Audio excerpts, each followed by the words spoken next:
Good evening, everyone, and welcome to another night of streaming. And hello, AJ. Yes, you have the first post. Congratulations.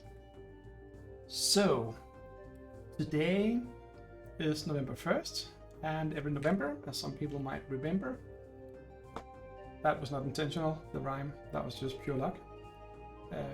There's a project called NaNoWriMo that I've participated in several times a long time ago.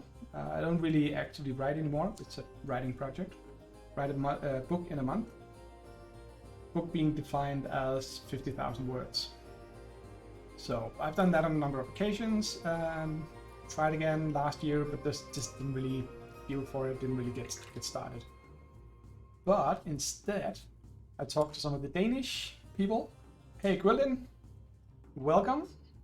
Thank you for joining. I'm guessing you're one of the Danish writers from NaNoWriMo. So, today we'll be painting one of the other people's character called Arselot. Hardly chosen because of the name. I'm gonna enjoy saying that. And yes, AJ is an old friend of mine. Yes, yes, good to see you. So, if this actually works, I will be able to show you. Oh, Leland! If I can find it, and if I can't. Never mind. I'm not good with the mouse. So, what we're actually working on is this lovely person. And with any luck, we'll be able to see him from different angles. So this is what we are trying to recreate today color-wise, which is gonna be tricky because none of these colors seem to fit any kind of sort of standard colors that I have. But hey, that's all part of the fun. So without further ado, let's get cracking. And yes, maybe go here so you can see what happens. Now, what I've done before I started the stream was just give a standard, fairly generous cenital highlight, as called. Black from below, brighter and brighter up to white from the top. I also decided to separate the base and the miniature because it makes it a little bit easier to paint, and since I'm painting, printed them large scale, I don't really need the painting handle to hold on to it. At least I think I don't. So, thanks for the lurk, Leland. But why don't we just get started? So yeah. So anyway, if I can do, doesn't matter. Things have been good, 88, and you have actual snow already. I'm a little bit jealous of that. As well as not jealous at all, because snow always tends to complicate things, traffic-wise at least. So, but yeah, but no, yeah, things have been a little hectic. It's been a strange year this year, but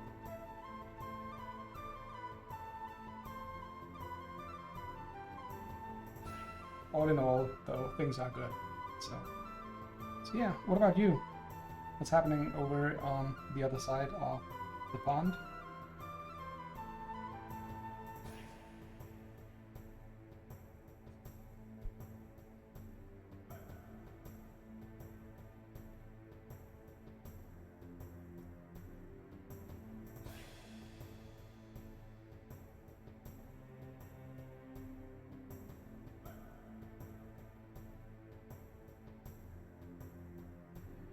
Busy, can't wait to get another break from school in December.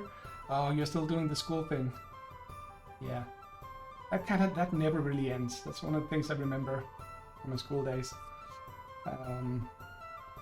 The constant feeling of always, there's always more you can do. You can always study more, read up on something, do a little bit extra on whatever assignment you're working on, and so on.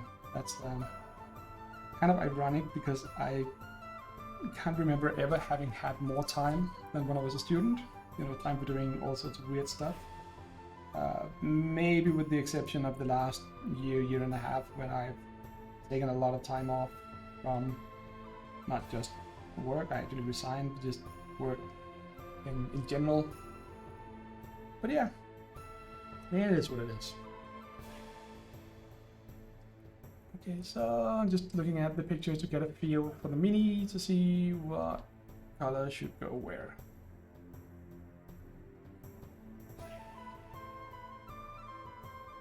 So yeah, so who else do we have around lurking in the background? Anyone else from NaNoWriMo? It's fine if you don't want to say hi in chat. It's perfectly fine, of course. It's just don't feel like you should be afraid of speaking though.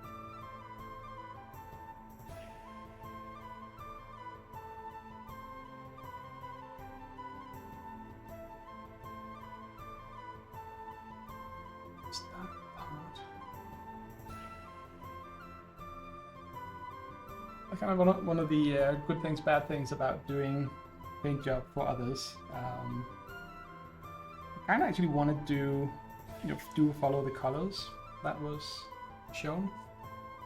Yeah, getting the kid to bed while listening to earbuds. Okay, multitasking for the win. So I hope all of you had some good kickoffs, which is basically like other kickoffs in like the corporate world or whatever. It's the beginning of NaNoWriMo, where people meet up in various towns and just hang out, get to know each other, talk about their projects, and just generally having fun. I was not able to go today. I had some other things this afternoon, and then I have the painting here tonight. I know people are also sometimes doing the online version of things. We have a very lively Discord. I'm also shaking a lot more than last year, which is always fun. I guess it's true that you're not getting any younger. You only get older.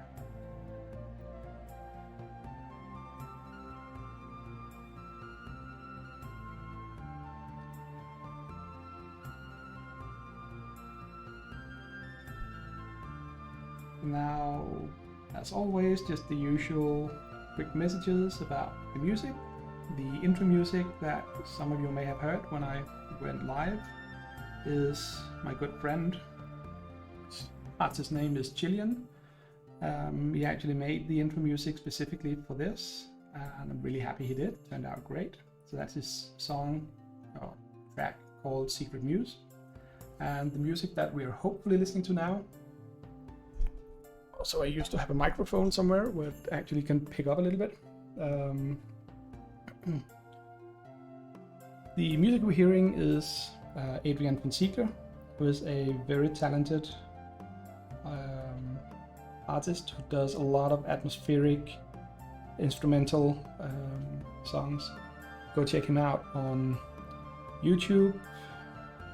I think he's on Basecamp, and Chilean is on SoundCloud. But yeah, go search for them, or if you're watching later on YouTube, there should be links in the description.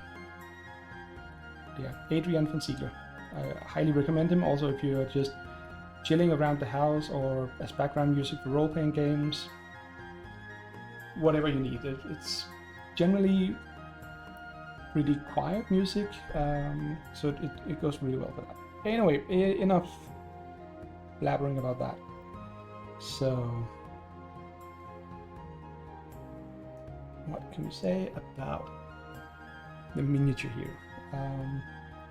Yeah, one thing, I don't know if the author is actually listening, but if you are, you may have noticed that I'd made one small adjustment in Hero Forge, where we do the miniatures, and that is to remove the grass from the base, because as much as I like that effect on the base, I actually want to do it with not real dark grass, but with a more three-dimensional effect that I personally feel gives the miniature a far better final look and feel than if you just sort of 3D print the the texture of the grass. So something I've been experimenting with a little bit this year, doing cheap blocking, as it's called. It's a term you'll also find in model railways, stuff like that. And there's a lot of different ways of doing it. What I tried this year for the first time, finally got around to, was using sawdust, and it is seriously super easy.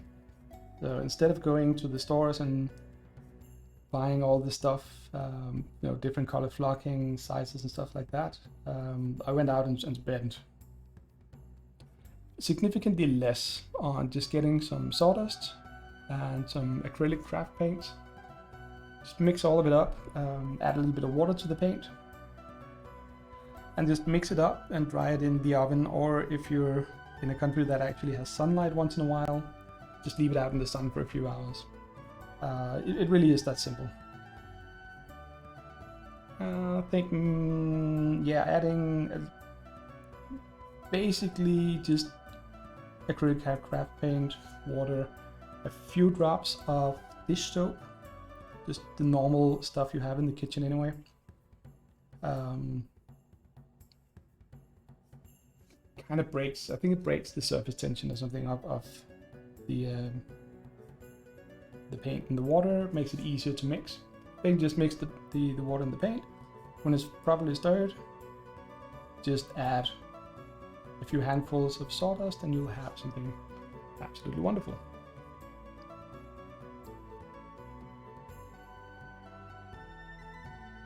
So yeah.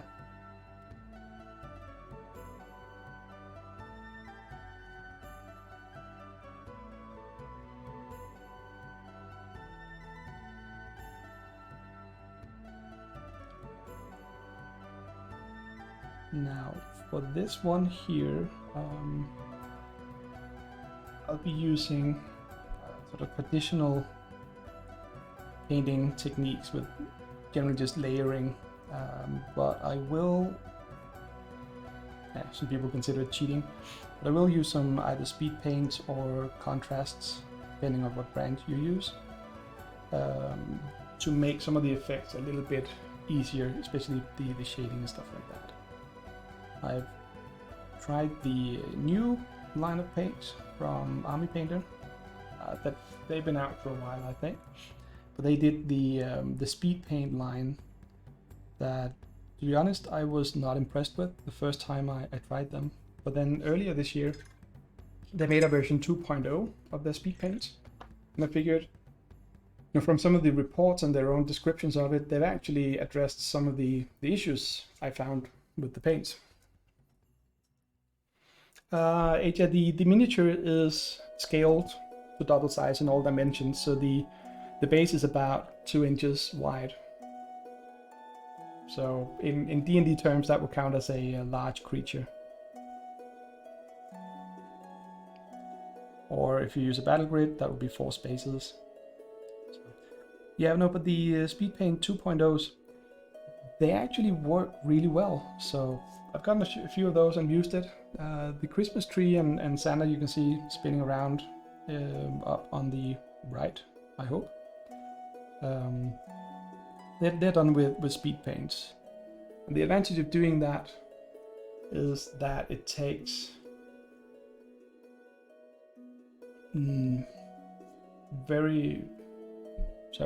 can't speak today. It takes a lot less time than with regular paints, because you only really need the one coat, and since you just need to slap on a lot of paint, you can do it a lot faster than what I'm doing here, where at least I have to do a little bit of brush control to get an even coat. The paint kind of levels out a little bit and seeps into the recesses on the mini, dragging more pigments in. And yeah, it's a bigger miniature. Last year, when I did the minis for some of the other characters for the people in NaNoWriMo, I did them in sort of normal scale, which is what, 28 millimeters by now. And this year I kind of figured that since these are not actually going to be used for what's called gaming, at least I don't think they are, then I figured why not make it more sort of a decorative piece and just print them slightly larger. Also because I tried that with one of my own characters from D&D, because one of the other guys in the group, he actually chose the enlarge spell. And as some people know, enlarge literally doubles the size of your character in all directions, which is actually 8 times as bulky. And I just printed that. So I said, yeah, I should make my campaign 2 character bigger, easier to paint, and larger to see on a shelf. Exactly, and that's the point with these particular minis. They're gonna go on shelves, hopefully. So they're just gonna have to be there and look good. And it is so much easier to paint. Some of it is. I mean, layering it is gonna be a little more tricky because there's a larger surface area you need to layer up on, and for some things that's better. For some things it can be a little more tricky. So okay, you play on. Oh, it's the Incorrigible Party. Give yourself a shout out if you do !IP. Should give a link to your website. And then I will gladly chat a little bit about one of the best, in my opinion, D&D podcasts. It's called the Incorrigible Party. The word I've never ever be able to say clearly and precisely, but the Incorrigible Party, where AJ and some other people, Leland, as you saw before, and yeah, Yas, they're actually going to be looking. They will look a lot better when they're big.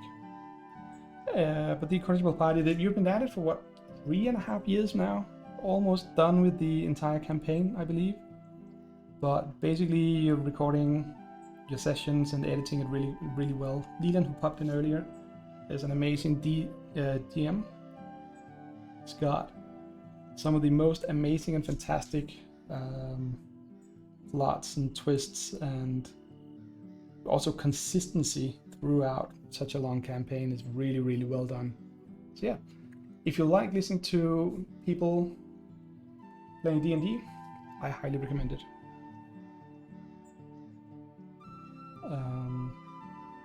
Completely unrelated to this, I can see that this is actually turning into a very, very chocolatey color, and I am absolutely not getting peckish at all.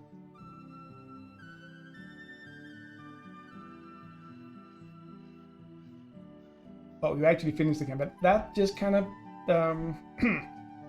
slightly embarrassing. I hadn't realized that. I am a little bit behind on your podcast, so even though I love listening to it, I just haven't really had a lot of time for it.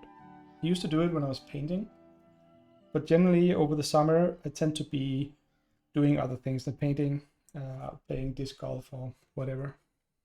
And yeah, and I know, no worries. It's just I want to be up to date because I want to find out what happens. And I'll not give spoilers in case anyone actually wants to listen to it. Then I'm not going to say what I'm actually looking forward to hearing the resolution on.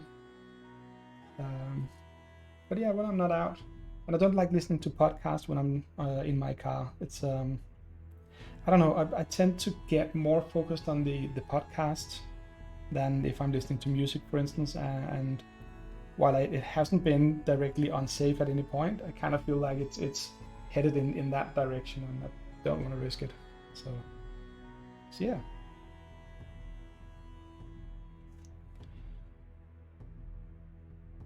This is a very good chocolatey color.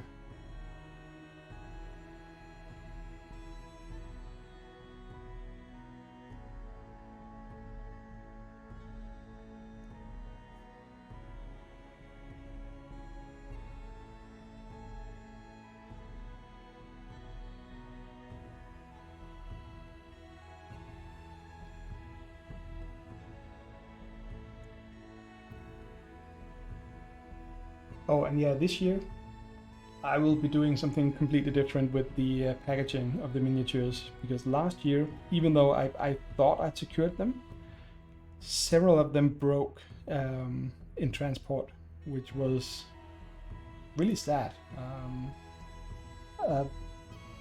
But considering some of the pictures people sent me about how our local postal service has actually mishandled or treated the packages, I'm surprised they were not completely pulverized.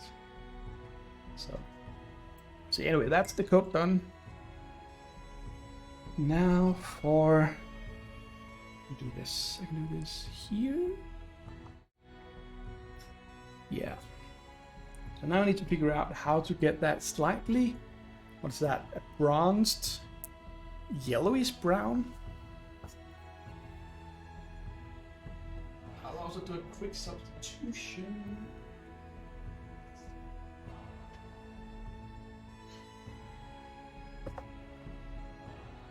What are we doing next? I'm guessing skin.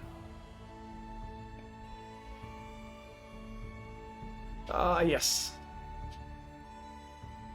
Thank you for the update. So this guy is Arselot. And I have actually copied out the description. Also, it's in English, so I don't have to sort of translate it on the fly. So I'll just read exactly what the author has to say about Arselot.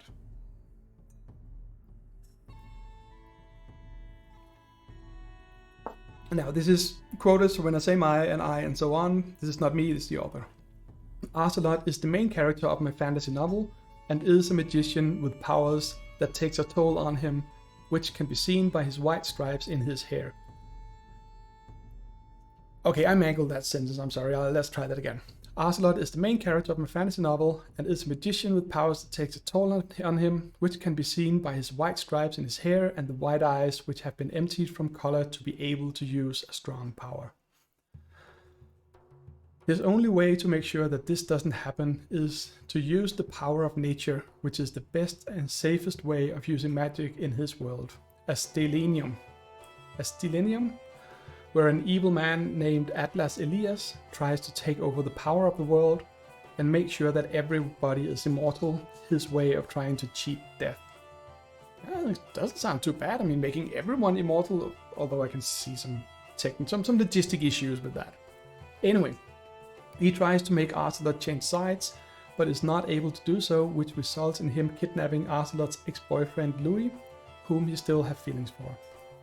Arselot takes everybody's destiny into his own magic hands and goes out to take down Atlas with the help of Nora, a human child who found herself stuck in Astelinium after going through a portal, and Nisha, an elf who have escaped from the traditional way of life in the mountains to live her life as a soldier for hire, which is gonna be needed to get to Atlas. So yeah, magician out to save the world and help everyone avoid immortality. I can get behind that.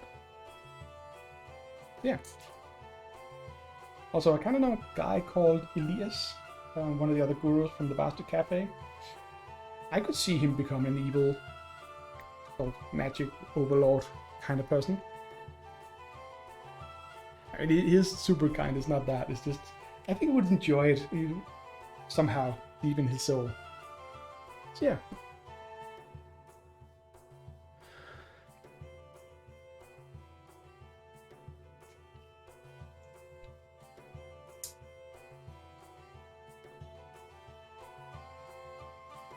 Okay, just mixing up some more paint, as always using the web palette, trying to get that to work.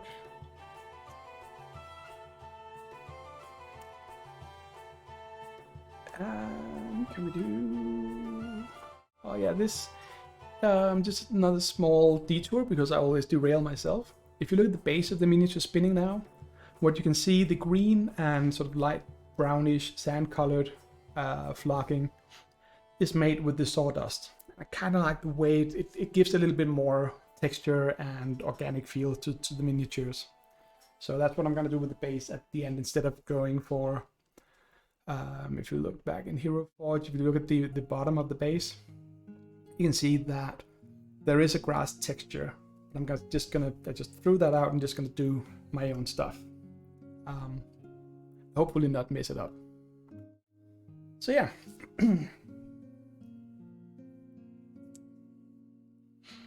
I also noticed after printing the miniature, if you look at Arselot's hands, they're kind of weird. Oh yeah, Oh, Leland. Well, I mean, I guess you're free to choose it. It's not my character, and so yeah. But definitely a good call using this. Oh, did you mean the evil guy? You'd use that one as a BBG, which by the way stands for Big Bad Evil Guy, if I'm not mistaken. And if I am mistaken, please correct me, as always. Oh yeah, heroes and BBG. I mean, it's all about whether you win or not. I mean, how many people actually wake up in the morning going, yeah, today I'm gonna be the bad guy? You know, other than that one dude from an old Bruce Willis movies, I think it was The Last Boy Scout, where he's introduced to, why do I remember these things? He's called Milo, the bad guy. And they somehow captured Bruce Willis, and Bruce Willis is waking up from being knocked unconscious or whatever, blah, blah, blah, you know, the usual deal. And Milo sits at a piano being super over serene, that, you know, kind of, I'm gonna do my monologue thing bad guys tend to do. And he goes, I'm sorry, can we do introductions, please? And Bruce Willis just looked at him with his, I'm Bruce Willis, this is a character I play, kind of look, and goes, I can't remember all of it, but basically just says something along the lines of, doesn't matter, you're the bad guy, right? To which Milo replies, I am the bad guy. I think that's kind of the only one I've heard directly say it in that way. And yeah, as Leland says, the victorious write the victory books. So yeah, hero, evil guy. I mean, it's kind of like with stupidity. I mean, it's not stupid if it works, right? Right? Please? Or should I rethink my life philosophy?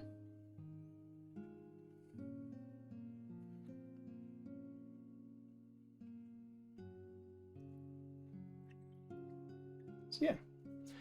Anywho. Yeah, you're probably right, Leland. If it works, it's not about being stupid or not, it's about being lucky. True. No, but anyway, what I noticed about Arselot's hands is that he only got 4 fingers. And I actually first thought something had gone wrong if you look at his hand holding the books, because they're kind of sort of melted a little bit, like if they've been some printing mishap. It's a resin printer, so maybe it's just leaked or seeped out or something like that. But yeah, no, it's got clubbed fingers, as AJ called it, and I trust your descriptions on these things.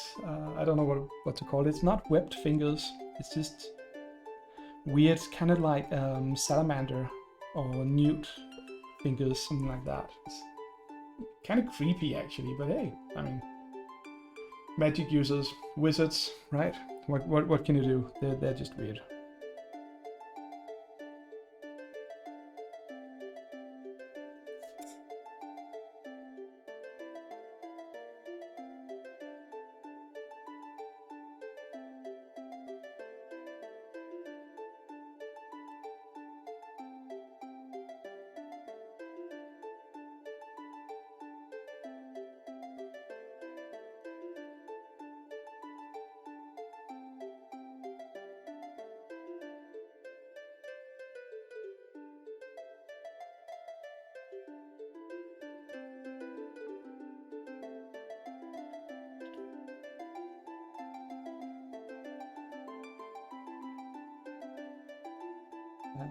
For those thinking that I'm not doing a very good job of covering everything, just a reminder that when painting miniatures, it's always better to use several thin coats than one thick coat.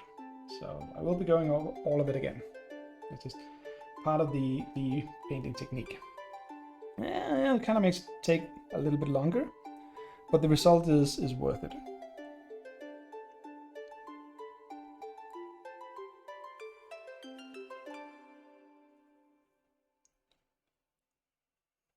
here on the back side of the hand, we can really see the effect of the cenital highlighting. If my hands are not too much in the way, I mean, you can see the back side of the book and so on is, yeah. So AJ wrote something. Leland wrote, now I have a headcanon that 4-fingered hands makes it more efficient to cast spells. Ooh. So, you know, there's a bunch of wizards out there cutting off their pinky fingers to get better at casting. Ooh, that's an interesting thing.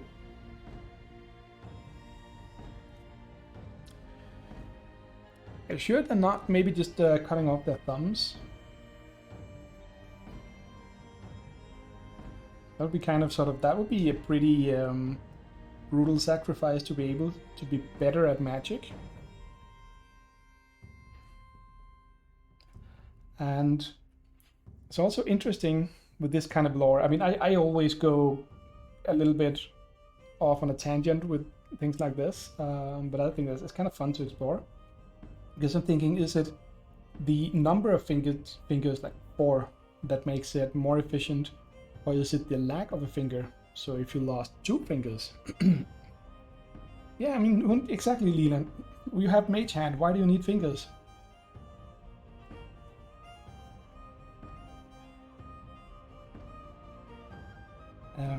But maybe, I mean, every finger you sacrifice. Just a second.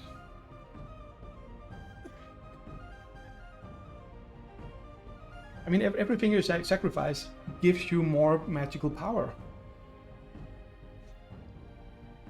And I mean, if you're a mage, I think it's reasonable to expect that you have either minions or apprentices who can do, you know, some of the practical stuff for you. Just a thought, just throwing it out there.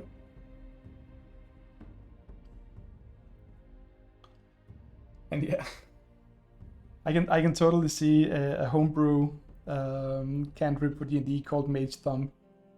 I think that would be fun. Or maybe kind of like some kind of magical failure turns mage hand into Mage Thumb. Yeah.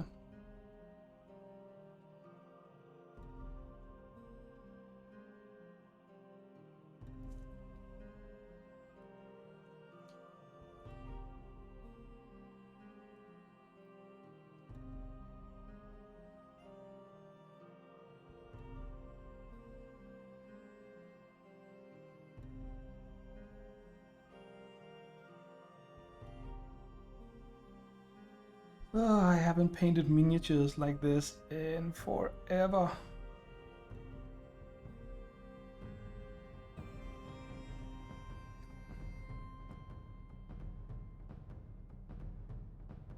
Yeah, there is a store called Magewood, isn't there? Actually, out in the real world.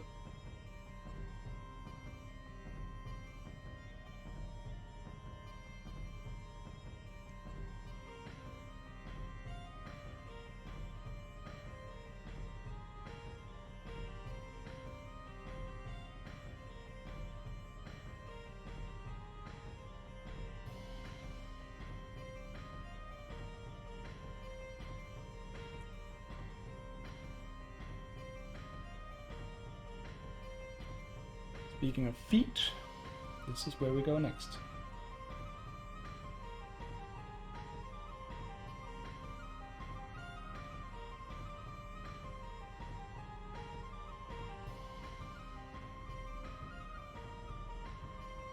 Yes, in case anyone is wondering why I'm kind of leaning over weirdly, because I use a lamp with a built-in magnifying glass. Because yes, I am old enough, or so old, or whatever it's called. I'm so old that I actually need a magnifying glass to properly see the minions. Maybe not so much when I print them at double size. Yeah. Oh, Baldur's Gate. Oh yeah, I actually got into it, AJ, shortly after it released and played it a lot for a week or something like that, and then I got completely sidetracked by BattleTech. But yeah, I really liked it. Kind of sort of slowly picking it up again, but I'm still stuck somewhere in Act 1. Just hanging out, trying to do all the stuff. But I absolutely love it. I also really like the other games from Lamian. It's called Divinity Original Sin, which are it's really clear when you've played Divinity and start playing Baldur's Gate. It's really obvious that it's the same company and the same engine. Also, apologies for the rock caught in my throat. I can't really seem to shake it, but we'll press on anyway. Yeah, AJ says that Baldur's Gate is really good, but you haven't finished a full playthrough yet. Yeah, I mean, I've heard so many stories about people remaining in Act 1 for like 80 to 100 hours playtime, and then when they get to the other acts, it goes really fast.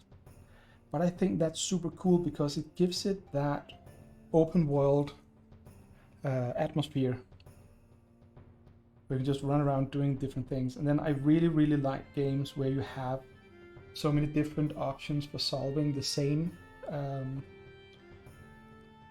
puzzles or things.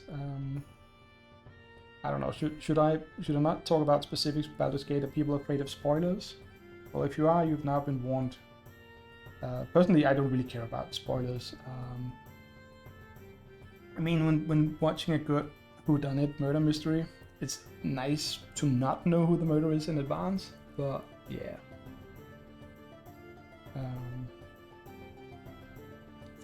So basically, I don't care. But anyway, in the Act 1. So without giving away too many spoilers, I did manage to make an agreement with some ogres, but I have yet to fulfill to test if they will actually sort of stick to the agreement we made.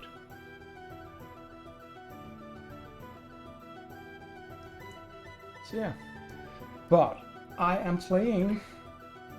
Well, I don't just have one game going. I have 3 different games going. One of them is with a friend of mine. We're playing it multiplayer whenever we get a chance. And there I'm playing a rogue. Can't remember what race. Maybe that means human? Probably. Let's go with that. One of the other characters I created was kind of a remake of my D&D character Nobody, who is a tiefling paladin. In D&D, I play him as a vengeance paladin. He's got a thing against demons and devils. So yeah. And then thirdly, I'm playing that was a character I created and actually I've had some fun with.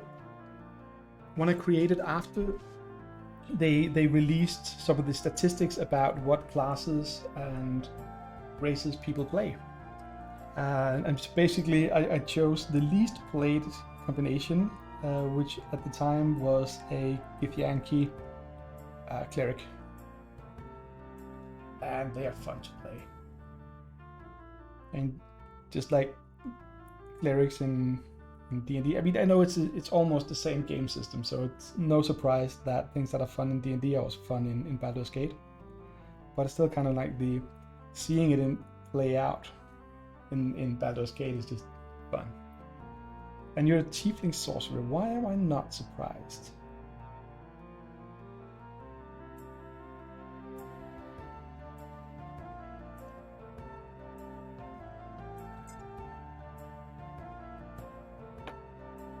So yeah, it's cool. So was that these? No, that was not all the skin. It was some of the skin. Now, for some reason, and this is a thing that really annoys me, this particular skin color does not cover very well. I mean, it has to do with the pigments, and especially here where I'm painting on a dark background, which is so frustrating that first it doesn't really cover properly, and then when I try to thin it down so I can get thinner layers, it doesn't happen as much with other colors, but this one in particular, it just turns into an ink, so it doesn't actually work as paint, it just seeps into the recesses, which gives a really, really weird kind of inverted shadow, because this is a brighter color than the rest of the mini is. So the recesses become bright and the highlights become dark lights, or whatever you're gonna call it. And your AJ's Tiefling Sorcerer has Persuasion, Charisma is off the charts. Yep, you get away with everything. I am not surprised.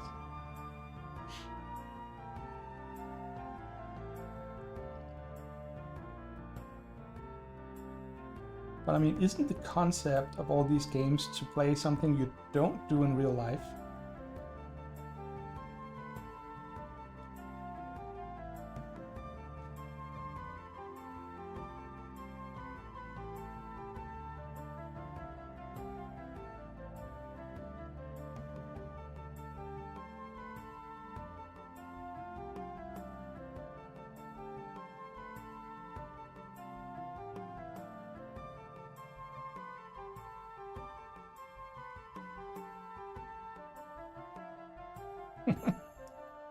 True. You're trying. Out in real life, I know. Anyway, I'm just taking the piss, as always. So yeah. And I'm also sitting here absolutely procrastinating. I have to come up with the proper color for the highlights and the coat, the lapel and the trousers. I don't know what colors to mix. So it's a good challenge I've gotten with this miniature. I really appreciate that one. But it's also a little bit daunting.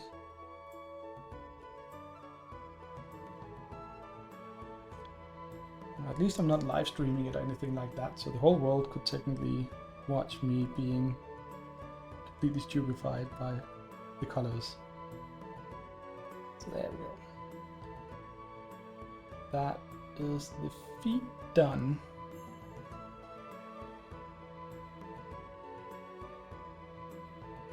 But AJ, how are things going with you and Bill and painting?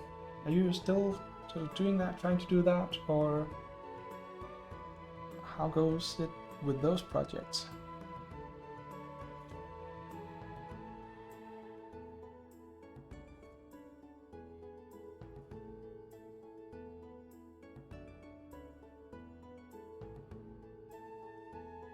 Non-existent. Well, that sums it up quite briefly then.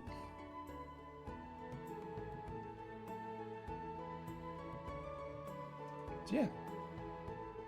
Oh man, the thumb on the right hand there, it is so short. It actually looks like it's been cut off, but I mean, it isn't a break. I can see that. So,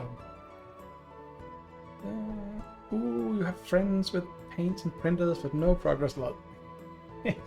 Yeah, you know that magical day when you have time to do all these things. Yeah, like that's gonna happen.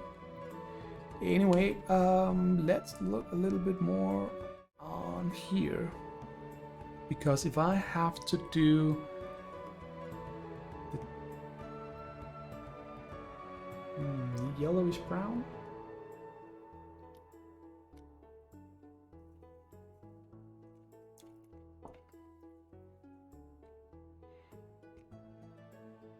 Maybe I can cheat. Maybe I can actually cheat a little bit.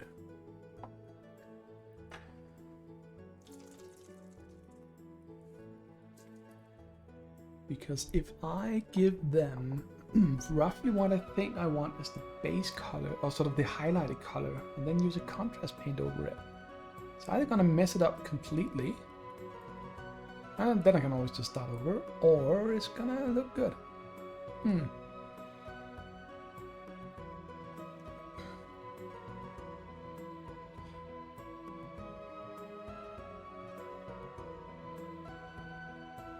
So if I actually maybe I'll just do this. Okay, we have a plan. It is not a good plan, but it is a plan, and it is ours, and we're sticking to it. They do want to make your campaign 2-person. Yeah, campaign 2-person on Hero Forge. You should absolutely do that.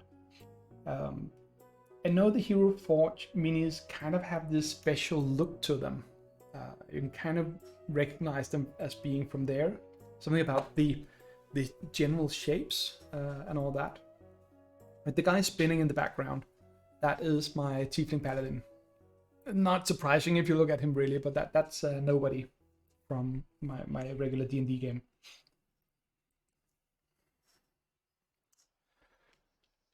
Okay, how much of this actually needs? Oh shit, it's also that one. That one, that one, that one, that one, that one. Yeah. We'll try this and see what happens.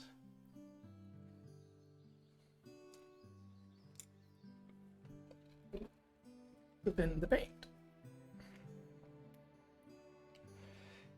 Yeah, I mean, I just like that, you know, having your miniature in hand. I mean, especially if you're playing with miniatures on the table, it's fun. But for me, I've also just like having it. Even back when we didn't use miniatures at all when playing role-playing games, I would still go out and find.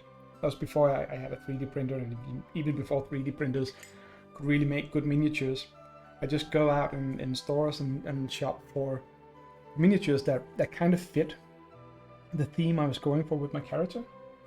Simply just to have it as kind of a mascot or something like that. And that was, I just really liked that.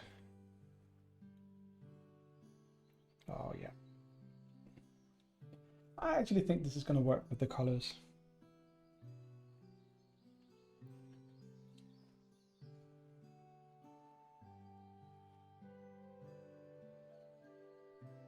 So yeah, now with Hero Forge, it's even simpler. And this is kind of gives a little bit away about the type of person I am, in some aspects at least. When we were still playing a lot of D&D, I got the subscription for Hero Forge, where you pay a certain amount of money per month. Can't remember what it is, maybe $15 or something like that. But you get a certain number of credits that you can use for the downloads. I mean, I don't order physical minis from them. I only use them for the files for 3D printing. And I did a very quick calculation that showed that it was a lot cheaper to do it that way, as long as you got, I think it's 3 minis per month or something like that, which I got because I also got for the entire D&D group, you know, printed and painted those, as we've seen on previous streams. So it kind of makes sense. But then we didn't really play much, and we had a period when, you know, characters don't die, then they don't need replacements, and then I didn't really spend the credits. But Hero Forge terms and conditions state that you keep your credits, but you can only spend them if you have an active subscription, which is a super sneaky way of making people like me just retain their subscription. Because hey, maybe if I actually just, you know, need a miniature one day, then I have all these credits, and then it just kind of goes on sort of automatic payment and stuff like that. So I have, I don't know, I think when I looked into it here for NaNoWriMo, I think I still had about, I don't know, 40 credits or something like that. So that's so many miniatures I should print. Or maybe just cancel the subscription, because they do state that you retain your credits, so I can just resubscribe. But then I'd have to resubscribe and then blah blah blah. You know how it goes, and it's just kind of it's just easier, and yeah, it's a bit of money, but you know, if you convert it to or compare it to the cost of a beer, if you're out in a bar or restaurant or somewhere, I think it's the equivalent of 1.5 beer on a restaurant in Denmark or bar. So really not that much money, all things considering. I know it's money, but yeah. And anyway, sometimes it's just easier to know that all the credits are there. So if I ever just need a miniature, I can just go in and get it. Having the subscription also each month gives you access to a set of promotion minis. They do, again, just digital downloads, but then they'll do kind of like a theme where they'll do a band of goblins or orcs or whatever patrons in a bar or tavern or whatever. Oh yeah, thanks for the alert, AJ, and well, thanks for dropping by. It's great hearing from you again. I know I've been very quiet in the Discord server lately. I hope that'll change. I'm kind of getting a little bit back into the real world. So yeah. Anyway, enjoy the rest of your day. Thanks for stopping by.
Sorry about not saying this a lot. I'm just trying to focus a little bit on hitting the right spots here.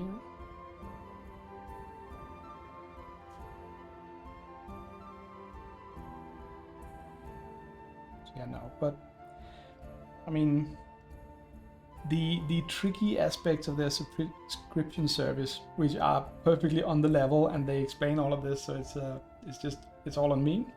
I really do like Hero Forge as a site, and I like that they keep on adding more and more options for your characters and stuff like that. So without turning it into an actual sort of ad for them or anything like that, I recommend them. There are a couple of other sites that I've tried to use a few times, but I felt that the results were not as good and there was not as many options, which basically just meant that it was easier to just stick to a Hero Forge. You know, if it works, don't fix it.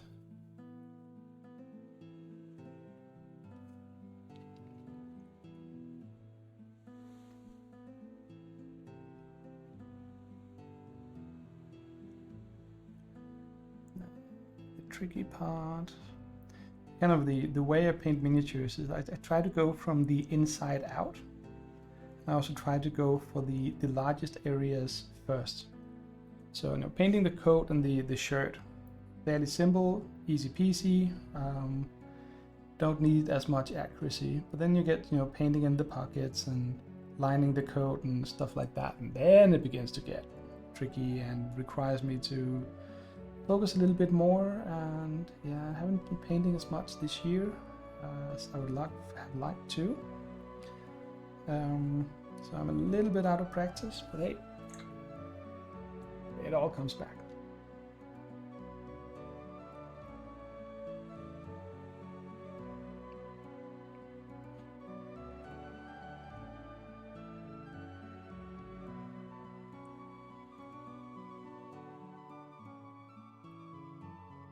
Yeah.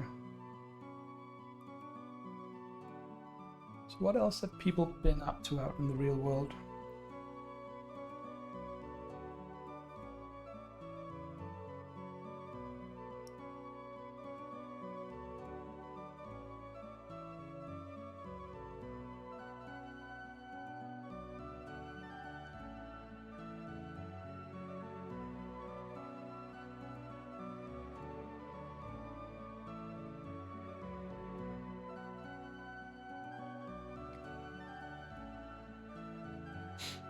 Ooh, glad to hear you're going back to the gym. That's yeah, my sore spot. I really should go, especially, I mean, now, Leland, you know so many things. Maybe you can help me out here, because why is it that when you have more time than ever, you get less things done?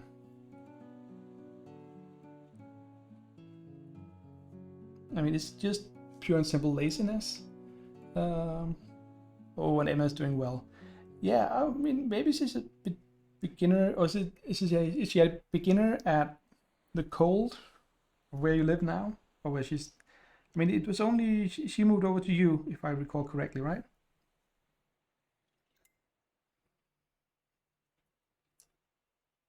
And yeah, I know the answer there. But I think for my part, a lot of it is that the reason I took off so much time this year is some, shall we say, problematic employments that didn't turn out well. And then my dad died about 6 months ago, which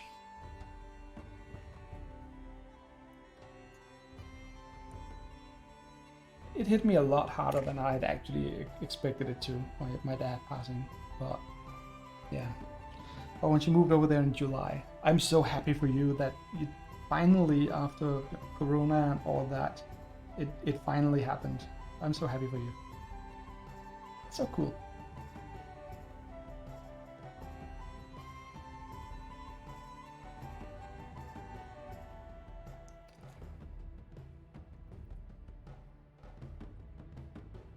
Oh, he's been doing a lot of sports. Okay, so she's just never done the gym thing. Yeah, I mean, going to the gym is something you need to learn. This, you know, the different exercises and how to treat your body well. So it's yeah, definitely something to learn. But tell me, do you have enough sheep around for her to shear? I mean, that's kind of a thing she was doing before, wasn't it?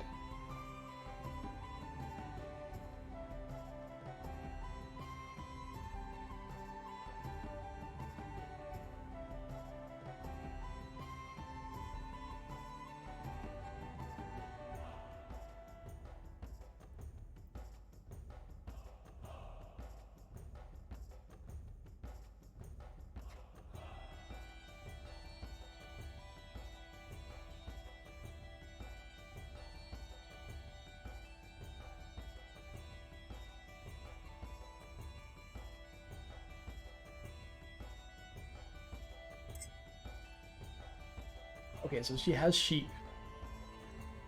Well, sheep shearers, at least she'd met them. That's awesome. Again, looking back at the picture, what else needs to be this color? Oh, shoot. There's a pocket up there as well.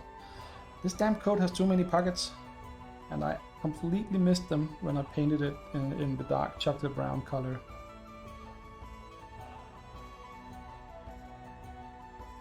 It's fine, we'll just do this. I mean, it's kind of really my fault not checking before. She went the Canadian World team and she was competing, and they were all from Ontario. Okay, so she knows a few people there. I guess that's cool. I still think that's an absolutely awesome thing to not only do. I mean, it must be super hard and difficult thing to learn, but also doing it competitively. It's so amazing, the skill and precision and speed and strength needed for that. It's absolutely amazing.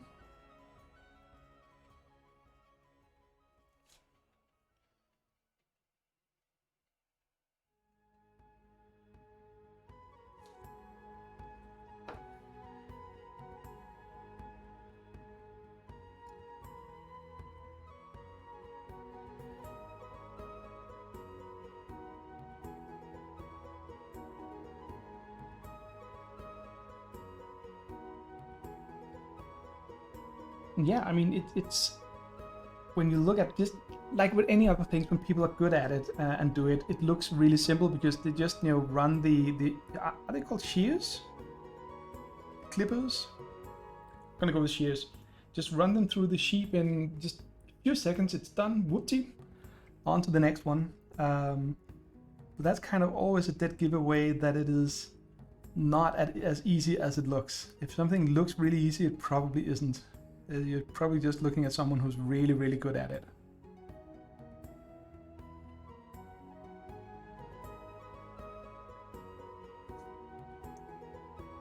So yeah.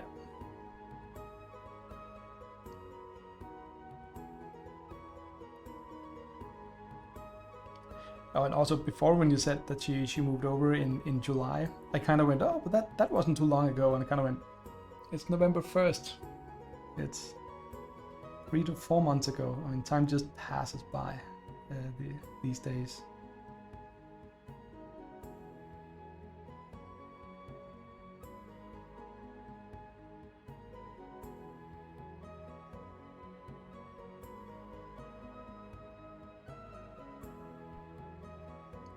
See, and then we're back to the whole, why does time pass so quickly when I have nothing to do? And I mean, I know it's just, you know, subjective, what's it called? Yeah, lacking the word. But it's just my experience of time is flying, but. And also just in all honesty, I have to say that this whole really amazing situation to be in. I mean, there were some hard things, yes, but I am in a situation where I could actually just take time off from all kinds of work. I can, if you can ever do that, and in a way, I really recommend it. Just the whole not having to worry about work for a while. That's really, really, really liberating. And it's not just like a long vacation. It's because on vacation you kind of, at least I always kind of go, you have to use it well, because you only have maybe a few weeks or 1 week or however much you have. So you kind of have to use it. But when you all of a sudden have 6 months, and it's not, I'm not actively looking for a job. So it's not like I'm being stressed out by rejections or having to write applications or anything like that. It really just is nothing to. I mean, I always do stuff because I can't not. But having no pressure from from outside is really, really wonderful. That's an absolutely wonderful thing to experience.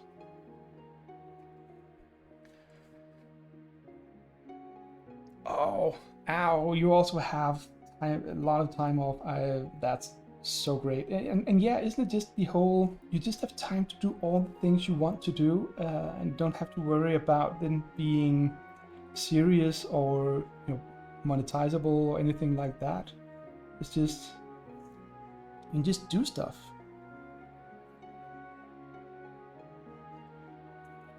So yeah, I'm glad to hear that. Congrats. Good on you.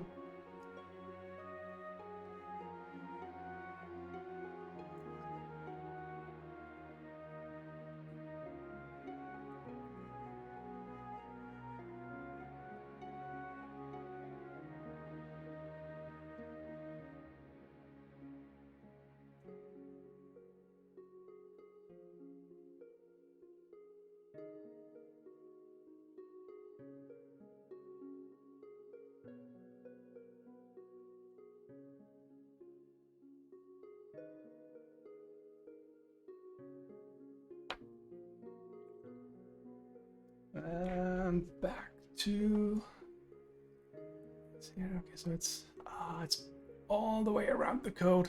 Damn it.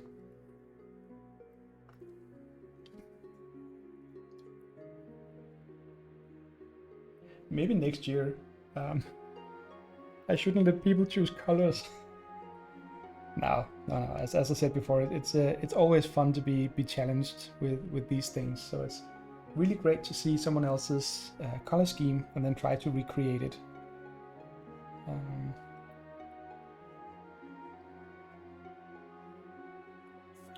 the heck? So one of the fun things about having cats is that you get cat hair everywhere. including in your paintbrushes.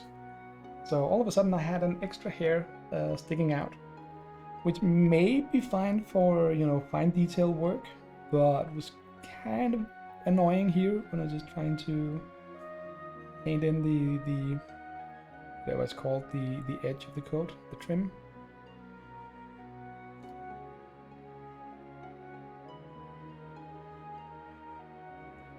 So, yeah.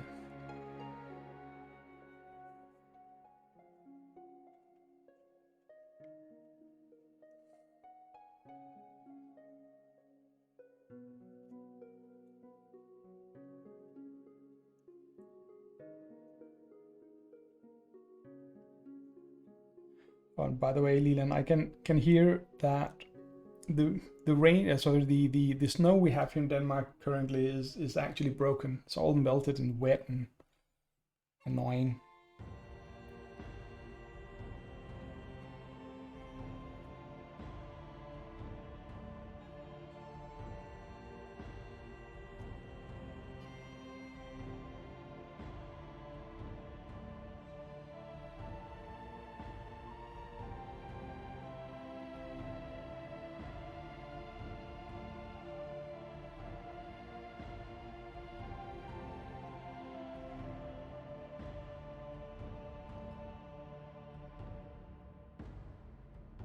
Anyway, I would like to today actually finish the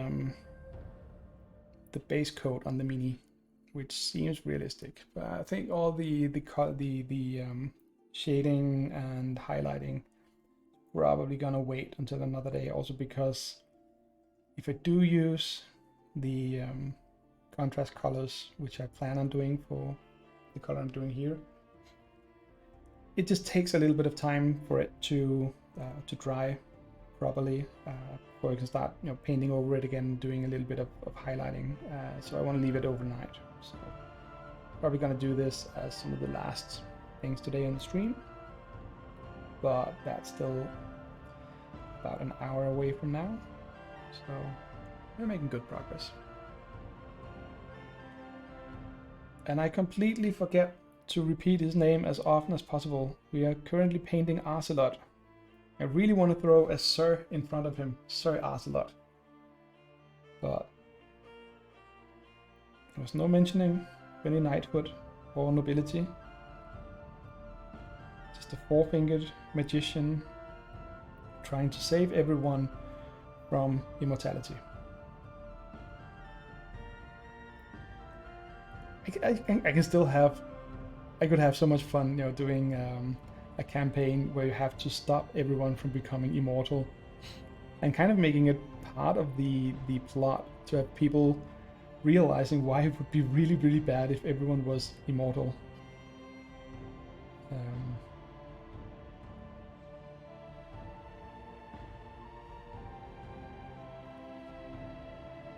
At least I think it would be bad.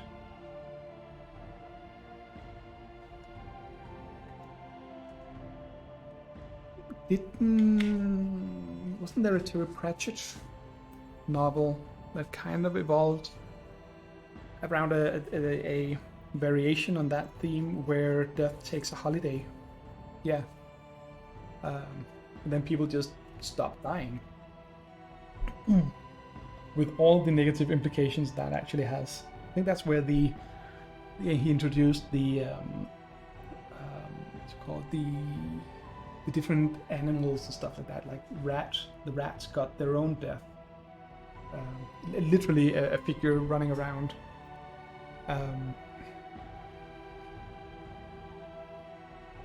So yeah.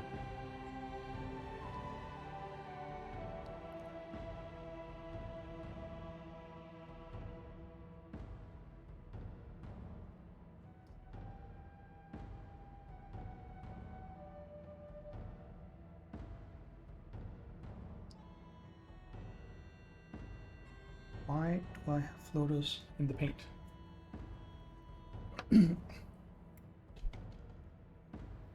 Why don't I have all my tools here? Oh, there it is.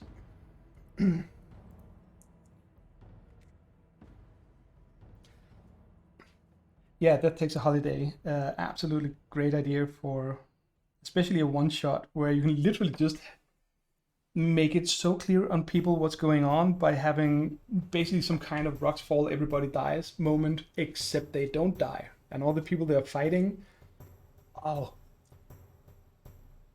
that would be like an endless fight scene, battle, whatever, just, you know, going on. And just people eventually, because I think people should still be exhausted at some point. But the orcs they're fighting just don't die, and they don't die themselves, and just keep on fighting. And when do you stop? When do you just go, okay, guys, this is ridiculous. Let's just call for a break, have a beer, take 5, and then start up all over. Yeah, that would be a good idea for one shot.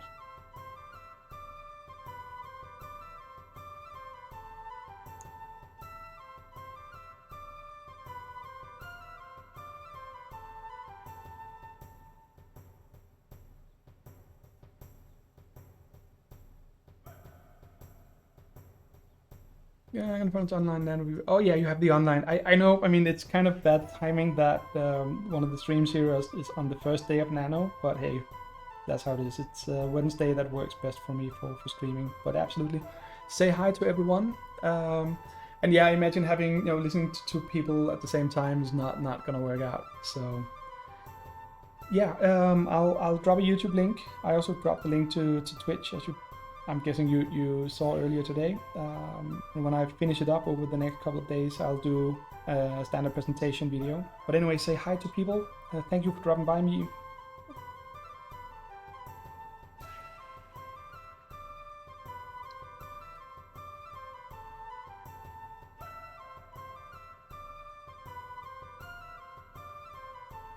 So, oh, what else is new? Oh, I actually have something. I haven't got it set up anymore. Oh, yeah, thanks me. I look forward to it as well. I've looked at the people who've submitted the submissions so far for miniatures, but I haven't decided, obviously, since I always wait until the end before deciding what to do and at the deadline on Sundays. Mostly because then I don't, at least I think I'm a little bit less biased when I finally get to choosing, and I just go through all of it and go, oh, that looks cool. And then Sunday when I sat around, I again just thought about the name Arselot and the background story especially, and just as just too good a chance to miss. So yeah, absolutely. There's gonna be 4 more miniatures in addition to this one, so it'll be a busy month. Also because I have I'm doing a Christmas decoration project for my barber, actually. So I also have that to finish, so that'll be fun. Lots of things to do. Probably a good thing I don't have a job this month. So yeah, anyway, thanks for stopping by, and enjoy the rest of the evening, and good luck with the writing project.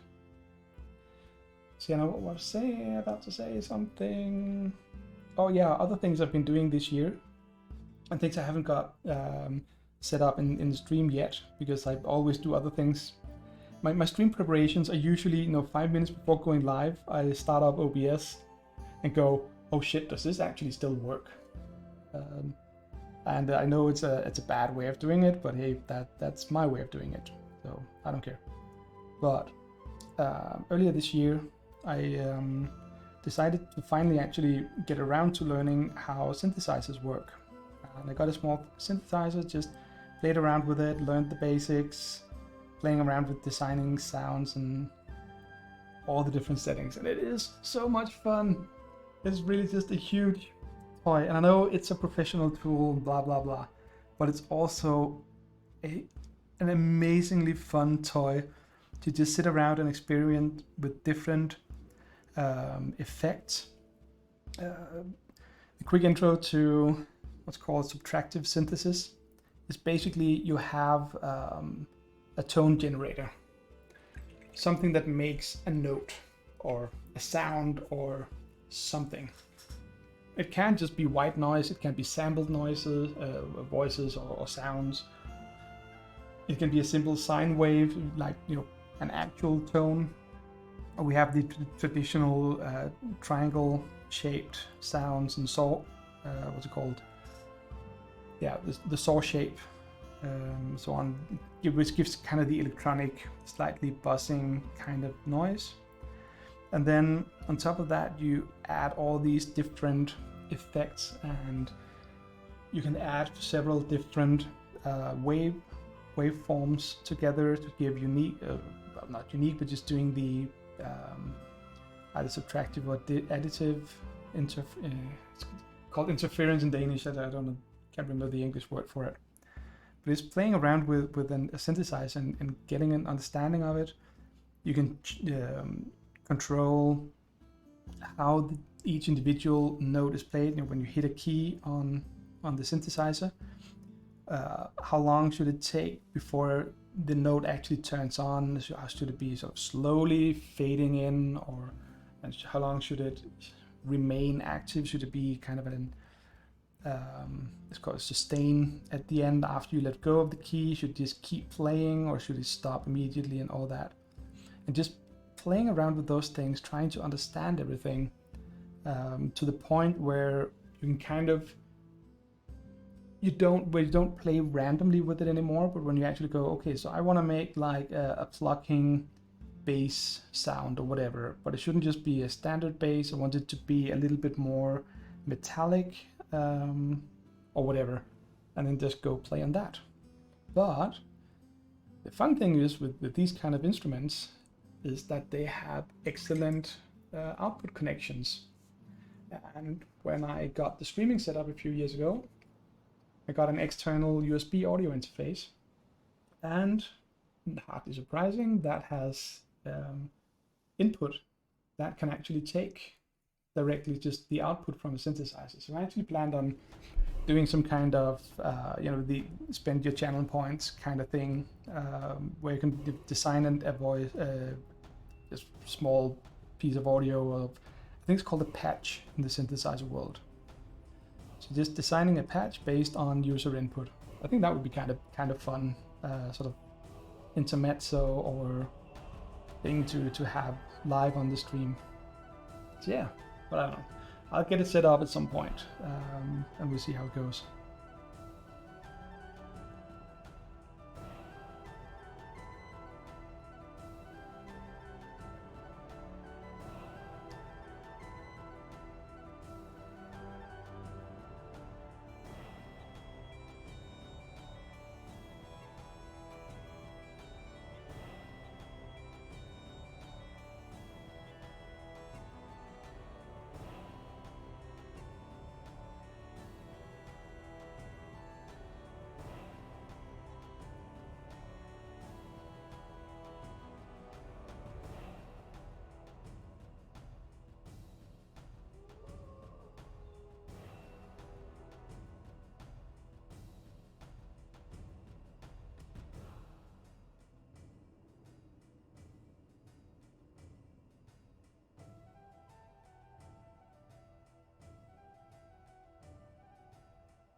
In there with all the light brown.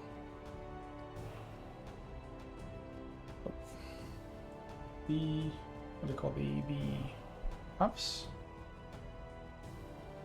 Yeah, we should call the cuffs in the code is this one as well.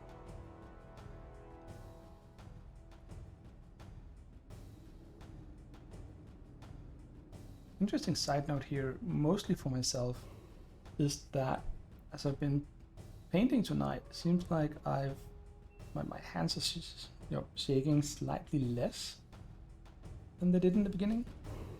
It's probably just my body settling back into muscle memory or whatnot. But hey, that's a good thing. So maybe I'm not old.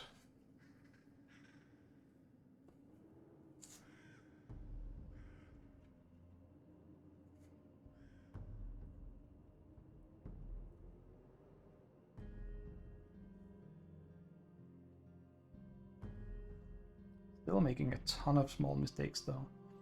And I'm normally, on the topic of making small mistakes for miniatures, normally I would try to teach myself to not worry too much about it.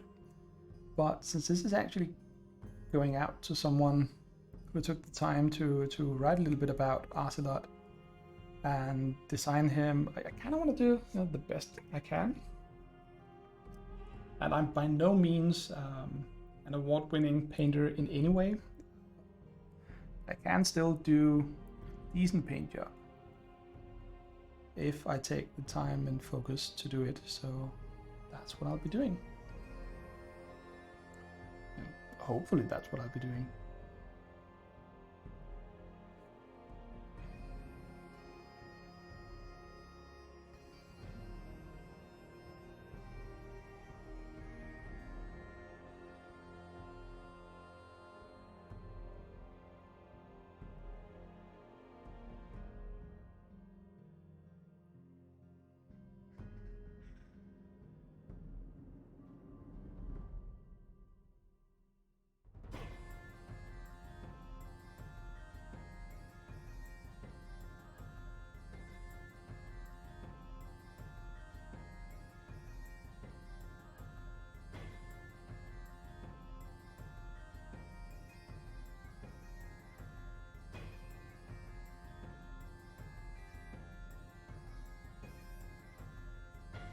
Been going for about an hour and a half. Usually stream about 2 hours. It's kind of when after that I start becoming a little bit more exhausted. Although I did have a couple of really fun streams, must have been last year. One of them was just proof of concept that you can paint an entire board game in an evening.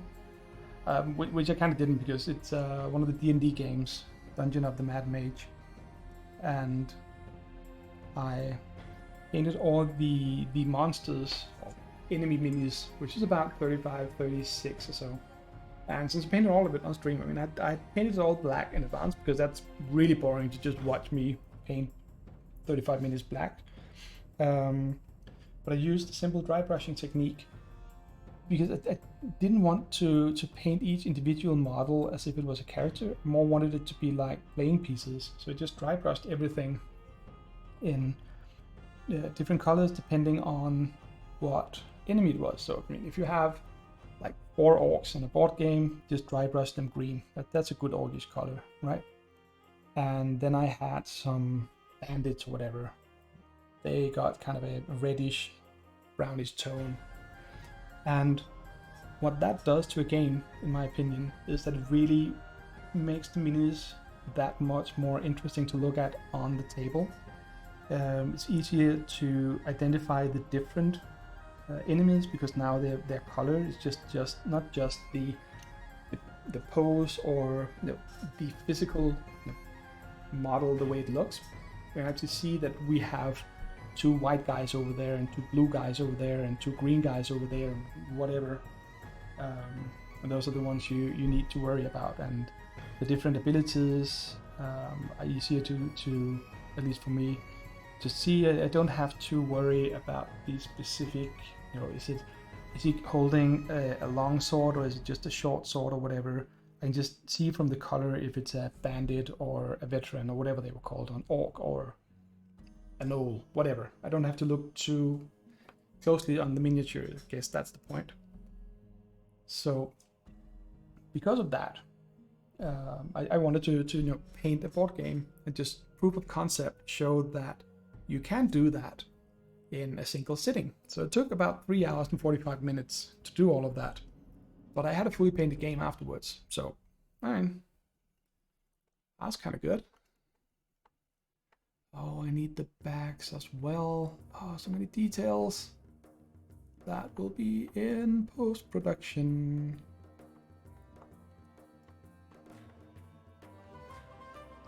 Yeah. Yes, it's just gonna go brown for now. But yeah, I mean, the other long stream I did was pretty close to a year ago because I was working on a diorama and I wanted to bring it. I just started a new job in October last year, and I wanted to bring it to our new office we moved to at the end of October. And I wanted to bring it to just have some decoration, make it a little bit fun, and to be honest, just, you know, brag a little bit. See, I made this, isn't it cool?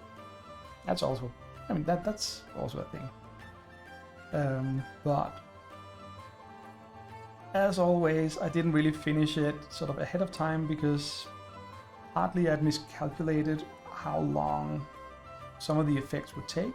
Part of it was just, you know, drying time for glue and other things like that. It just takes a little bit longer. But there's also some of it just took a long time. So I ended up just going, okay, I want to finish this. I want to finish this today because I'll be bringing it tomorrow. And I started streaming at 7 p.m. as I usually do. And I remember actually finishing the entire diorama. Well, I didn't do the entire diorama in one sitting, but just finishing everything just, you know, a few minutes before midnight. So that turned into a 5-hour marathon stream. But it's really interesting to go back because when I was doing it, I spoke a lot about why I was doing things and how I was doing it and stuff like that. And it's kind of interesting, fun to go back and hear my creative thought process, because that's documented on my YouTube channel somewhere. Probably boring to watch all of it, but I remember near the end, I felt the diorama was missing something.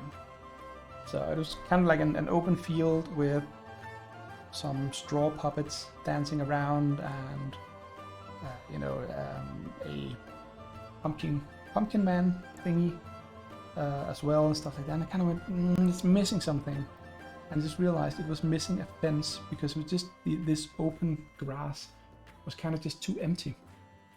So at around 11 o'clock in the evening, I decided to improvise a fence with whatever I had.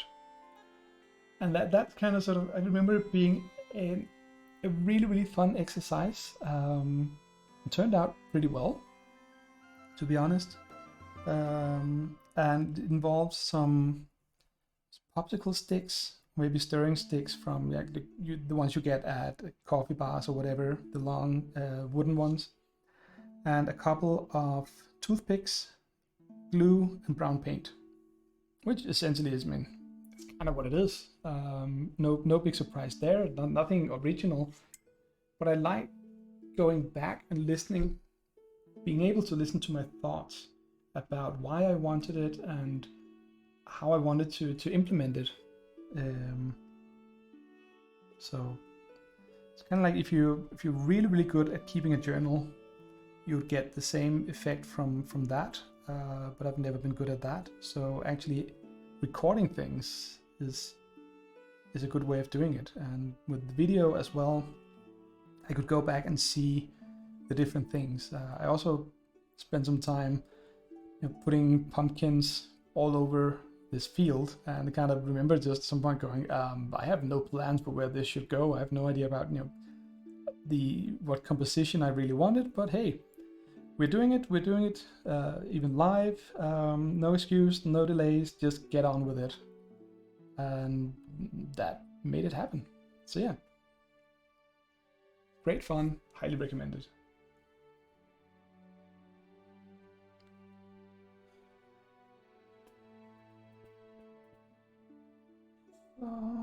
Maybe a little bit of cleanup.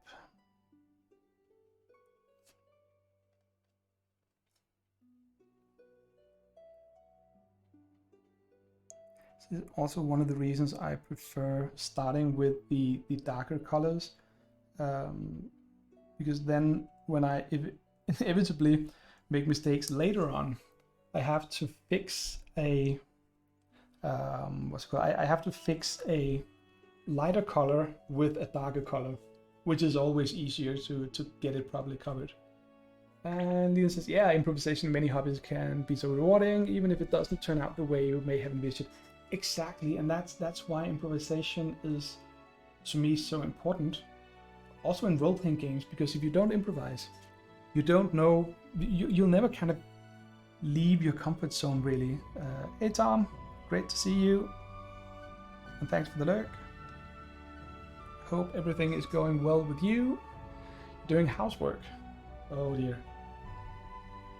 Well, I guess it happens to the best of us.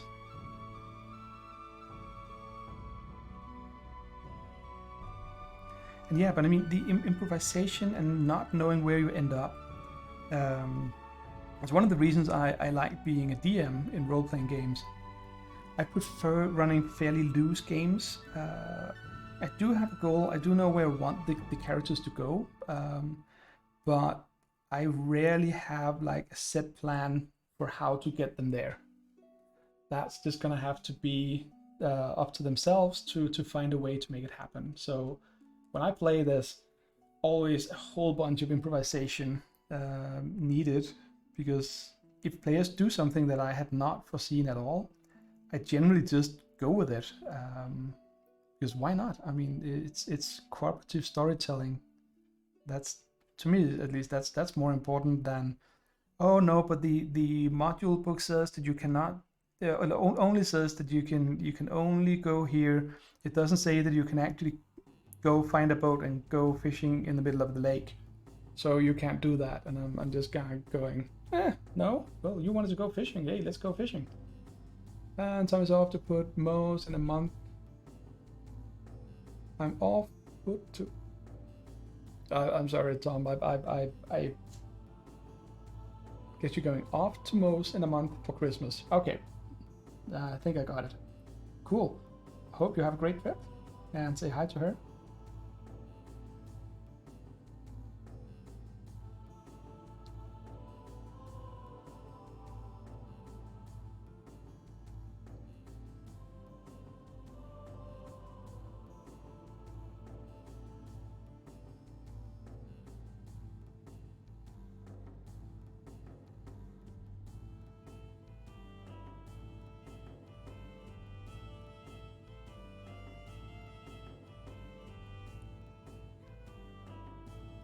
No worries, Tom. I got there in the end, but it was a little off-putting.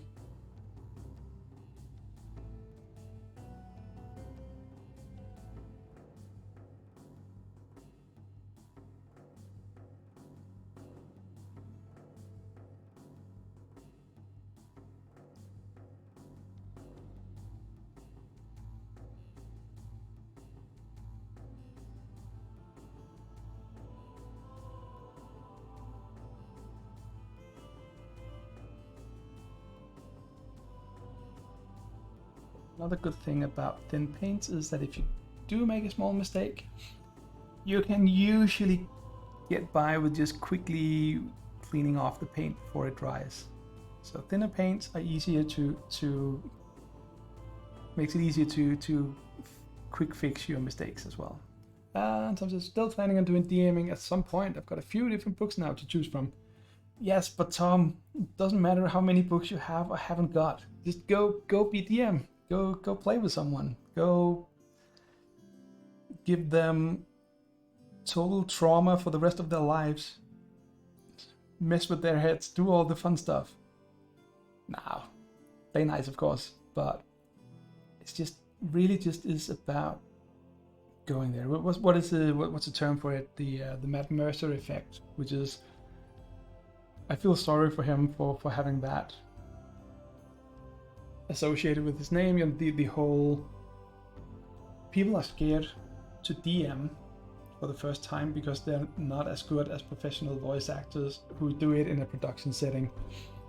And it's just like, how do people think all of this happened in the first place? It happened because a bunch of us just started sitting in a basement, or in my case at the local library, as teenagers or whenever, and just making shit up, doing things. And I mean, half of it went okay, the other half went terrible. But that's how it is. I mean, that's where it is. And just because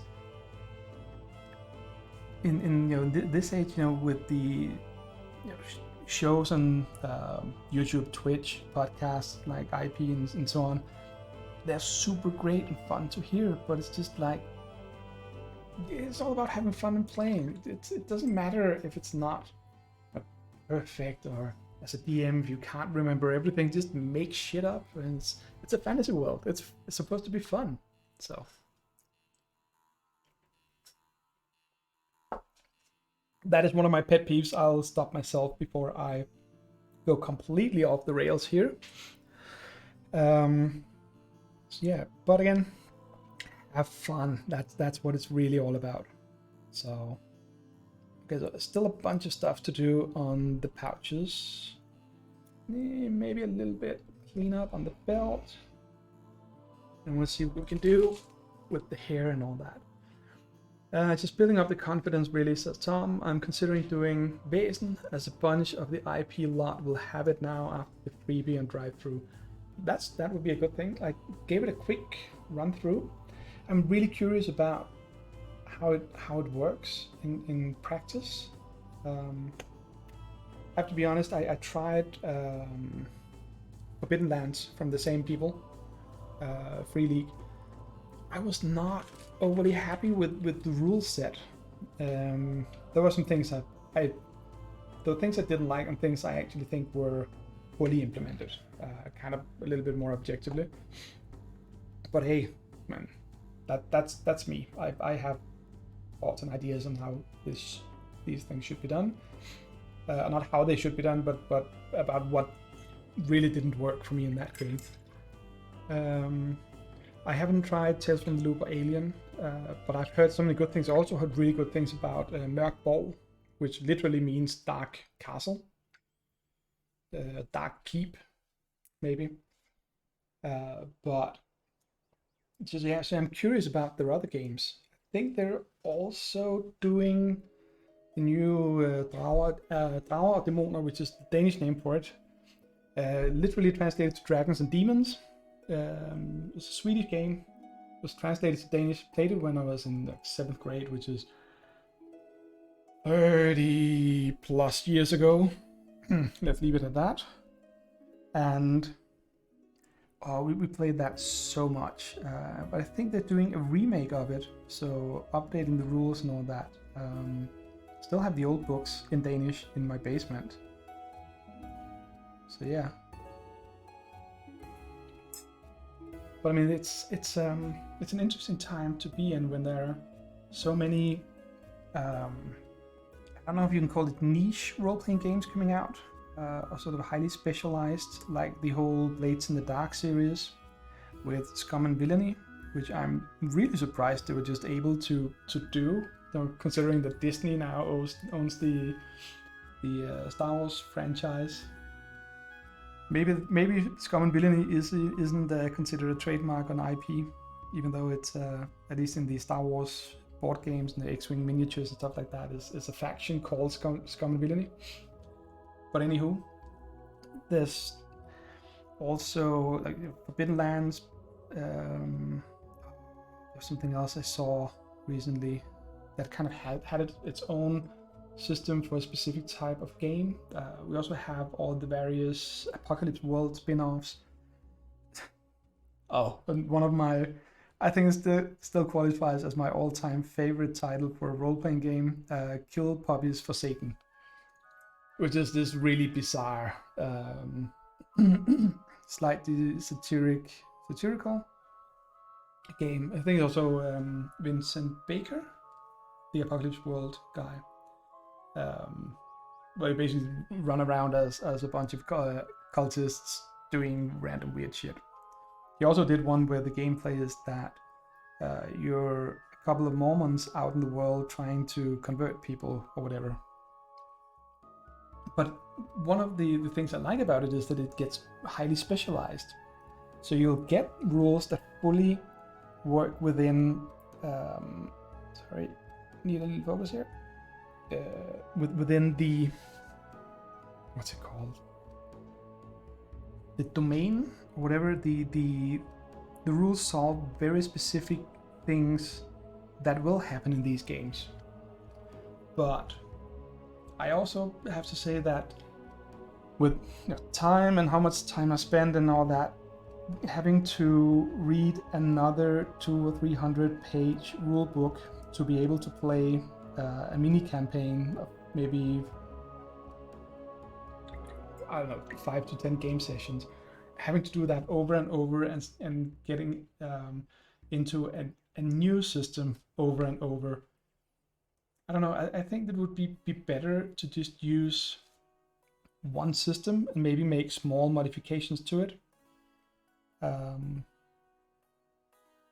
To fit the setting properly or whatever you needed, instead of writing an actual new game system every time you come up with a new concept for a campaign or world or whatever. It's I don't know, it's again, it's a thing. I kind of just prefer like what we're doing sometimes in the other group I'm playing with. We've been playing D&D for a couple of years, trying that out, and then we went back for a while. Our DM needed a break because of work and real life stuff, so I took over and we did some Shadowrun based, reopened one of our old campaigns, but new characters and all that. So it's kind of still the Shadowrun world, and we do the full rule set, except for the computer part digging. That's kind of a game in itself and just takes more time than we find value in. But basically just doing that. But we're also jumping between worlds, which is kind of very unique. But all of the things we're doing, I mean, running around with the Shadowrun game system, you can use that in a fantasy setting as well. I mean, sure, skills like computer or electronics, how to drive a car, motorcycle, not as relevant in the Forgotten Realms. So you just leave those skills out. But the core system, the core mechanics of basically everything still works. So maybe you can add some new skills or some, if you have specific spells you want to implement or whatever, you can do that. But you don't need a new system. In the past it was kind of the same with GURPS and I think Rollmaster also had all these different settings, but specifically GURPS, which to be honest, to be fair, I've never actually tried, but my impression is that you kind of have a core system that's the same, and then you have small deviations on that, or relatively small deviations on that, depending on whether you're going fantasy, you're going sci-fi, going modern time, or if you want to do horror, sort of Call of Cthulhu style or whatever. And I kind of think that, I mean, if the system is good and works pretty well and is not unnecessarily complex or just annoying, which is a very subjective thing, I know. I kind of feel like why not just stick to that system, just go with it. I mean, it could be D&D, for instance. There's been various D&D modern and other variations on that. Then you can focus on world building, content, and stuff like that. Anyway, sorry, that's clearly also a pet peeve for me. It's another derailment. It's always good. But yeah.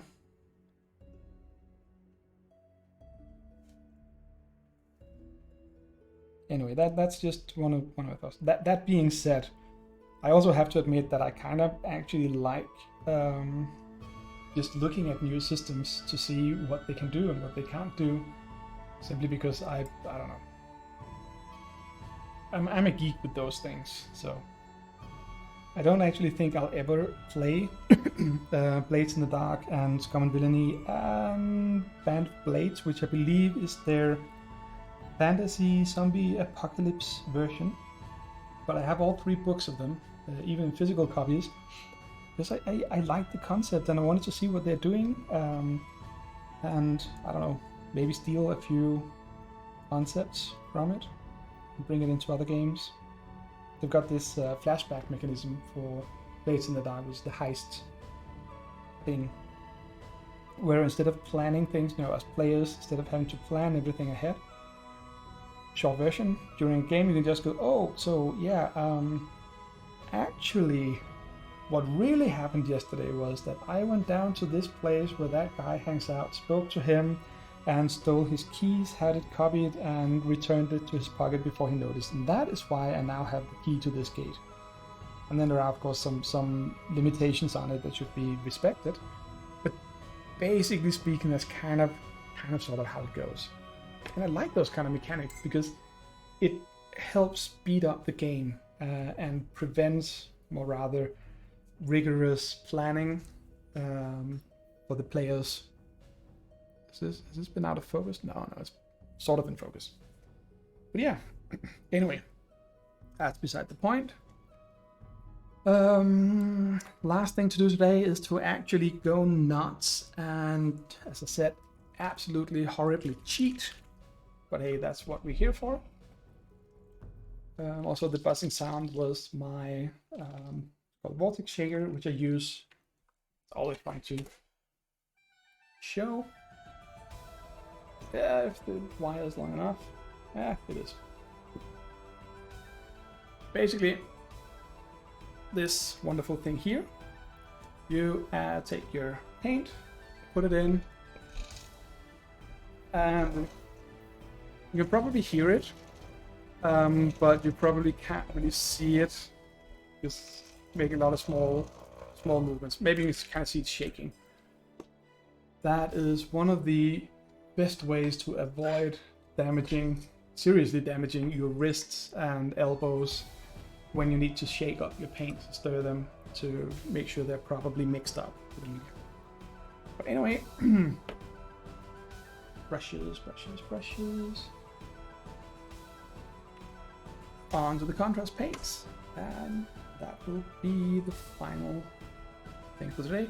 Let's just reiterate what we're doing. We're trying to get like the lapels, whatever, and the pants, giving them some kind of golden brown, high brown highlights, but really kind of this dirty brownish shade to them. I'm trying to recreate that effect using contrast paints.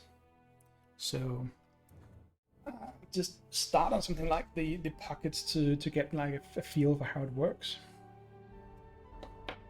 And also, pro tip, when you want to paint, some brushes have this small plastic bendy thing. It is so much easier to paint if you actually remove it before you try to put it into the paint pot. Just, pro tip, you heard it here first. It's gonna revolutionize painting. What? No? You don't think so? I find your lack of faith disturbing.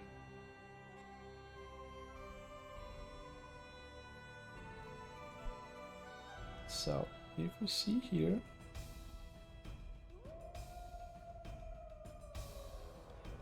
I'm not sure how much it actually shows on the camera, but if you look at that pocket there, and yes, Leland, that's absolutely what you've been doing wrong. But hey, I mean, if you look at the coat in the pocket here, it kind of sort of get this dirty shade feel to it, I think. So, gonna continue doing that.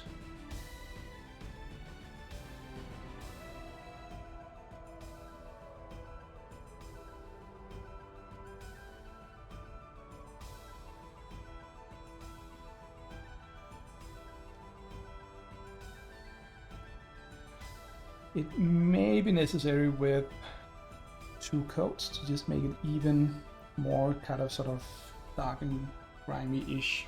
But yeah, fundamentally the concept holds up. It's doing what I wanted it to do, which is always good. Always kind of where you want to be in these situations where you're dropping paint on a miniature. You always hate it when you kind of go, yeah, no, that's not what I wanted. So we'll leave the pants last. mostly because I'm primarily using the legs to actually hold and support the miniature, so it kind of makes sense to wait until the end so I don't mess that up.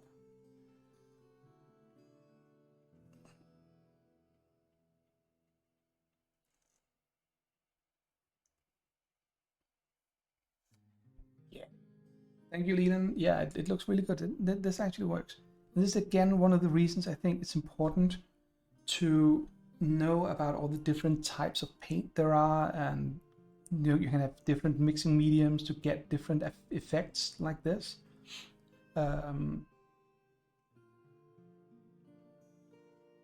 And again, also why I really enjoy getting the challenge of, shall we say, implementing someone else's paint scheme, paint pattern, whatever.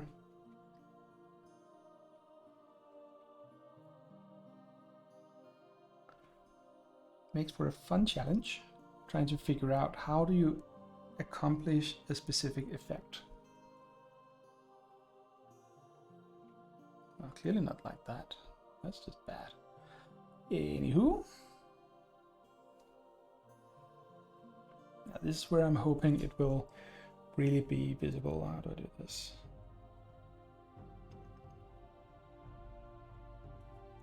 And again, because the contrast paints are so much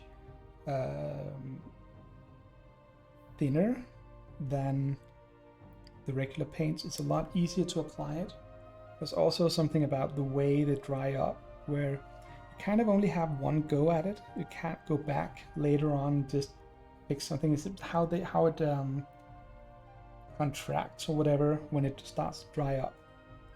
And it does something where, the pigments are sucked into the recesses, and that's kind of a difficult thing to fix up later on. You'll get nasty hobbitses, or well, your hobbitses will be nasty if you try fixing them like that.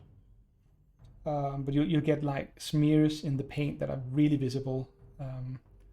And the only thing I've found to really fix errors like that is to redo the entire area, like a coat or shirt or pants or whatever.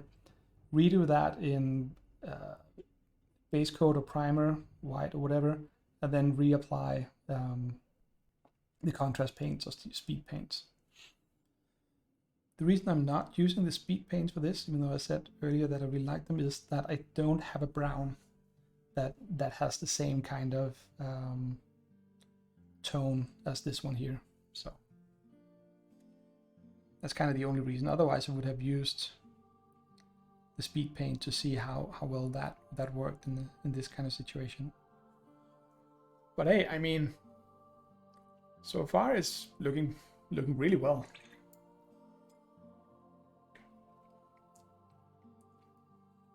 But it takes longer for it to dry, so next up will be shaking the paint bottle.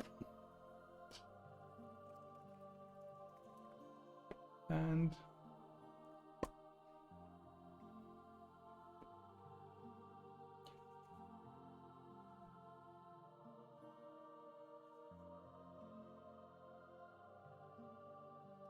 yes, there's something absolutely satisfying about just splashing on a thick layer of these paints. You can mix them yourself. Goobertown Hobbies has a really good video on how to make a similar effect like this just with your normal paint and various kinds of mediums, and just how to thin it down. Some good suggestions for that. So it's not like you have to go out and buy the professional brands. So you can play around with it a lot yourself, and it's just so much fun to do. But the thickness of it, the thinness rather of it, and the way it spreads, just makes it so much fun to just plop down a huge thick layer of really wet paint here, and just see it start seeping into the patterns of the miniature, and just finding its own way and just instantly creating the shadows and highlights. I also think I may have messed up. Yeah, I kind of messed up the coat a little bit. I could feel my hands slipping, so maybe in for a little bit of a fix me up tomorrow on that. But hey, we'll see. See how it goes. But yeah, again, when applying these contrast paints, speed paints, you really need to. I was almost gonna say you can't overdo it, but yeah, you can. But you almost cannot. So just really thick coat of paint. It will spread out on its own. It is very translucent, I guess is the term. So you can see the underlying color through it. That's not going to be your worry. It's more about staying, within the lines so you don't get it in all the wrong places, and maybe just removing a little bit if it starts to pool too much. Just spread it out just a little bit, and we'll see how it goes. Oh, need to do the underside of the coat as well.